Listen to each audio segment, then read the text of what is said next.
Kim Rasululloh sollallohu alayhi vasallamning kechasi tushida ko'rishlikni xohlaydi? Salaflarning tajribasi bor. Kim payshanba kuni kechasi, bu degani juma oqshom. Payshanba kuni quyosh botishligiga kechasi u juma oqshomi bo'ladi. Ana shu kuni Kavsar surasini 1000 marta o'qib yotsa, uxlasa, ixlos qiladigan bo'lsa, muhabbat qiladigan bo'lsa Rasulullohni ko'radi shu. Payg'ambar sollallohu alayhi vasallam aytadilar: "Kim meni tushida ko'rsa, haq meni ko'ribdi, meni qiyofamga shayton kira olmaydi" deydi.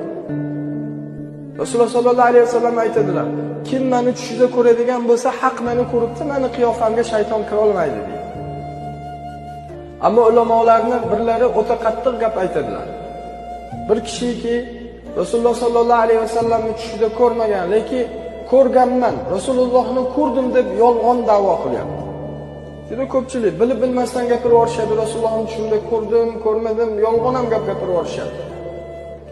Ulamolarning birlari aytadi: kim Rasulullohni tushida ko'rmagan, lekin ko'rdim deb yolg'on da'vo qiladigan bo'lsa, Alloh o'sha bandaga Rasulullohni qiyomat kunida ko'rsatmagin deb duoibat qilib yuborishi.